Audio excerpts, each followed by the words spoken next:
अक्षय तृतीया हा 3.5 शुभमुहूर्तांपैकी एक महत्त्वाचा मुहूर्त।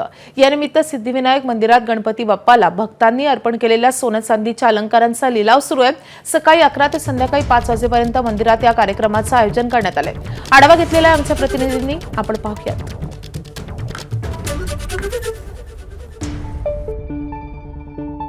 3.5 शुभमुहूर्तांपैकी एक शुभमुहूर्त म्हणजे अक्षय तृतीयाचा शुभमुहूर्त। आणि या शुभमुहूर्तावर जो आहे तो दादर येथील सिद्धिविनायक मंदिरात जो आहे तो बाप्पाच्या चरणी अर्पण केलेल्या वेगवेगळ्या गोष्टींचं जे आहे ते लिलाव जो आहे तो सध्या सुरू आहे। आपण जर पाहिलं तर सदा सरवणकर सुद्धा या ठिकाणी उपस्थित आहेत। न्यासाने आज लिलाव घेण्याचं ठरवलं। जे गणेशजींना दागिने अर्पित केले जातात याच दागिन्यांचा हा लिलाव असतो।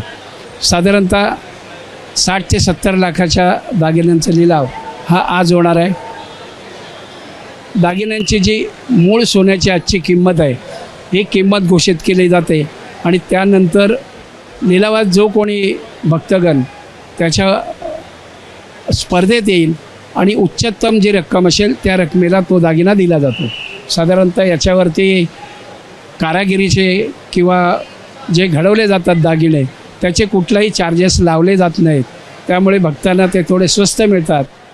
सोनं आज खूप महाग झालेलं आहे आणि अशा दिवशी श्री सिद्धिविनायकाचा आशीर्वाद म्हणून भक्तगण खूप आनंदाने घेऊन जातात आणि शेवटी भक्तांचा आशीर्वाद किंवा आनंद हाच आमचा आनंद या भावनेने ह्या लिलावाचा वर्षातून साधारणतः 6 वेळा आपण लिलाव करत असतो। भावना, आशीर्वाद, देवांचे आशीर्वाद, बस बाकी काही नाही। सोनं चांदी एक आभूषण असतं पण ते बाप्पाच्या चरणी तो उसका मेन मतलब है कि उसका आशीर्वाद रहेगा वो मिलेगा। जर पाहिलं तर अनेक मंडळी जी आहे ती या ठिकाणी आता लिलावात दाखल झालेली पाहायला मिळते।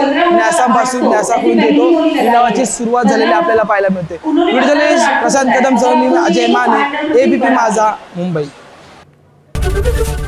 एबीपी माझा, उघडा डोळे बघा नीट।